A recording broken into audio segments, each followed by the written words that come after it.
दोस्तों, हर व्यक्ति के मन में यह जानने की उत्सुकता होती है कि पिछले जन्म में वह क्या था और उसका अगला जन्म किस योनि में होगा। पुराने समय में ऋषि मुनि तपस्या करके ऐसी सिद्धियां हासिल कर लेते थे जिससे वह अपने भूत और भविष्य को देख लेते थे।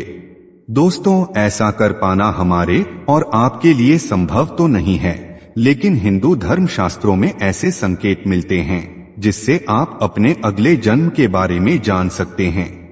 दोस्तों, आज के इस वीडियो में हम यह जानने का प्रयास करेंगे कि गरुड़ पुराण में भगवान विष्णु ने पक्षीराज गरुड़ को ऐसे कौन कौन से कर्म बताए हैं जिन्हें यदि मनुष्य अपने इस जीवन में करता है तो उसका अगला जन्म मनुष्य योनि में ही होना निश्चित हो जाता है। इसके साथ ही आप यह भी जानेंगे कि आखिर वह कौन से पाप हैं जिन्हें करने से मनुष्य का जन्म गधे और भेड़िए जैसी योनियों में होता है। नमस्कार दोस्तों, स्वागत है आपका। आपसे अनुरोध है कि चैनल को सब्सक्राइब कर लें और कमेंट बॉक्स में जय श्री नारायण लिखकर परमात्मा को अपना आभार व्यक्त करें। दोस्तों, हिंदू धर्म शास्त्रों में मनुष्य का जन्म मिलना बहुत ही कठिन बताया गया है, क्योंकि पूरे 84 लाख योनियों में मनुष्य ही वह योनि है जिसमें सोच विचार कर सही निर्णय लेने की शक्ति होती है। इस योनि में किए हुए कर्मों से ही आपका अगला जन्म जुड़ा होता है। मनुष्य योनि में जो कर्म किए जाते हैं, इन्हें भोगने के लिए ही मनुष्य का जन्म अन्य योनियों में होता है।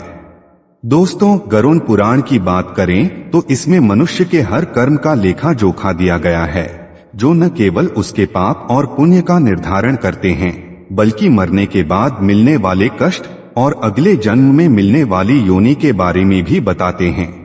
गरुड़ पुराण में लिखा है कि अच्छे या बुरे सभी कर्मों के फल संसार में जन्म लेने वाले हर जीव को मिलना निश्चित है। मनुष्य का अधिकार केवल कर्म करना है, फल देना परमात्मा का कर्तव्य है। भगवान श्री कृष्ण ने भी गीता में यही बताया है। इतना ही नहीं, गरुड़ पुराण के अनुसार मनुष्य अगले जन्म में किस योनि में जन्म लेगा यह भी उसकी मृत्यु से पहले ही तय हो जाता है, और यह तय होता है मनुष्य के द्वारा उस जीवन में किए गए कर्मों के आधार पर। तो चलिए सबसे पहले ये जान लेते हैं कि किन कर्मों को करने से कौन सी योनि में जन्म मिलता है। दोस्तों, सबसे पहले आपको यह स्पष्ट कर दूं कि इस जन्म में मनुष्य योनि मिलने का अर्थ यह नहीं है कि आपका अगला जन्म भी मनुष्य योनि में ही होगा। गरुड़ पुराण के अनुसार जो अच्छे कर्म करते हैं, केवल उन्हें ही मानव जीवन मिलता है। जो मनुष्य अच्छे कर्म नहीं करते, उनका अगला जन्म उनके कर्मों के आधार पर 84 लाख योनियों में किसी भी योनि में मिलता है। अनेकों योनियों में भटकने के बाद अंत में फिर से उनका जन्म मानव शरीर के साथ होता है। दोस्तों, मनुष्य के अगले जन्म के विषय में गरुड़ पुराण में एक कथा का उल्लेख मिलता है। इस कथा के अनुसार एक बार महर्षि वेद व्यास ने ऋषियों से पूछा कि किस कर्म से कौन सी योनि में जन्म मिलता है। सबके विचार सुनने के बाद उन्होंने ऋषियों को इसकी विस्तार पूर्वक जानकारी दी और यह भी बताया कि मनुष्य जन्म प्राप्त करने के लिए किस प्रकार के कर्म करने चाहिए। वेद व्यास जी ने बताया कि जो भी व्यक्ति पराई स्त्री के साथ संबंध बनाता है और हमेशा ही स्त्री का अपमान करता है, उसे भयानक नरक भोगना पड़ता है। इसके बाद ऐसा करने वाले मनुष्य को एक एक कर कई अलग अलग योनियों में जन्म लेकर उसके कष्ट उठाने पड़ते हैं। महर्षि वेद व्यास ने बताया कि मनुष्य को हर स्त्री का आदर करना चाहिए, चाहे वह पराई क्यों न हो। स्त्री का निरादर करने वाले सबसे पहले भेड़िए के रूप में जन्म लेते हैं, इसके बाद वो कुत्ता बनते हैं, फिर सियार, गिद्ध, सांप, कौवा और बगुला बनते हैं। इन सभी योनियों में जन्म लेने के बाद उन्हें फिर से मनुष्य योनि में जन्म मिलता है।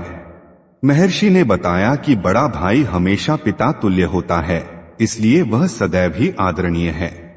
कभी भी किसी भी परिस्थिति में उसका अनादर नहीं करना चाहिए, अन्यथा कौंच नामक पक्षी के रूप में जन्म लेना पड़ता है। कौंच पक्षी का जीवन काल 10 वर्षों का होता है। अगर इस दौरान उस पर ईश्वर कृपा हो जाए तो वह अगले जन्म में पुनः मनुष्य में जन्म लेता है, अन्यथा उसे दूसरी योनियों में भी भटकना पड़ सकता है। महर्षि वेदव्यास ऋषियों को आगे बताते हैं कि चोरी करना हमेशा ही गलत है, फिर चाहे वो स्वर्ण की हो या फिर वस्त्र की। चोरी करना हमेशा ही पतित कर्म है। चोरी करने वाले मनुष्य को इसका परिणाम भी अपने जीवन काल में ही भुगतना पड़ता है। उन्होंने कहा कि अगर कोई व्यक्ति वस्त्रों की चोरी करता है तो वो अगले जन्म में तोता बनता है, और यदि व्यक्ति ने सुगंधित पदार्थ की चोरी की होती है तो वो अगले जन्म में छछूंदर के रूप में जन्म लेता है। इसलिए दोस्तों, किसी भी परिस्थिति में की गई चोरी को सही नहीं ठहराया जा सकता, और ऐसा करने वालों को इसके गंभीर परिणाम भुगतने ही पड़ते हैं।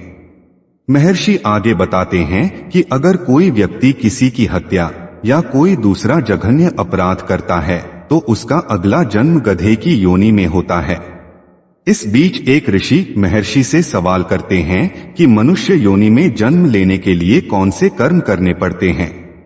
इस पर वेद व्यास जी कहते हैं कि गरुड़ पुराण के अनुसार वैसे तो इस जीवन में किए गए कर्मों के आधार पर हजारों योनियों में जन्म लेने के बाद ही किसी को मनुष्य योनि में जन्म मिलता है, लेकिन अगर कोई मनुष्य अच्छे कर्म करे तो अगला जन्म भी उसे मनुष्य योनि में मिल सकता है।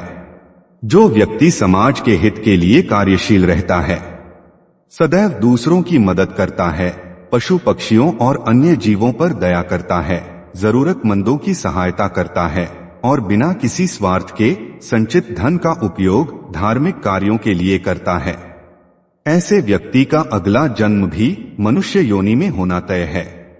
दोस्तों, इसके अलावा गरुड़ पुराण में ये भी बताया गया है कि मनुष्य के अंतिम समय में मनुष्य की आसक्ति जिस चीज की ओर होती है उसका अगला जन्म भी उसी पर निर्भर करता है। यदि कोई व्यक्ति मृत्यु के अंतिम क्षण में किसी स्त्री को याद करते हुए प्राण त्याग देता है तो उसके अगले जन्म में उसका स्त्री बनना निश्चित है। जो व्यक्ति अपने अंतिम क्षण में ईश्वर का नाम लेता है तो वह मुक्ति के मार्ग पर अग्रसर हो जाता है। इसका अर्थ यह हुआ कि मृत्यु के अंतिम क्षण में जो विचार आते हैं व्यक्ति के अगले जन्म का आधार बनते हैं। इसीलिए शास्त्रों में कहा गया है कि मरते समय हमेशा श्री हरि सच्चिदानंद स्वरूप भगवान विष्णु का जाप करना चाहिए। दोस्तों, उम्मीद करता हूं कि आपको समझ आया होगा कि किन कर्मों के कारण मनुष्य जन्म मिलता है। अगर ये बातें आपको समझ आई हो तो वीडियो को लाइक करें और अपने बंधु बांधवों को शेयर करें, और ऐसे ही वीडियोस को देखने के लिए हमारे चैनल को सब्सक्राइब कर लीजिए। सर्वे शुभम भवतु। आइए मिलते हैं अगली वीडियो में।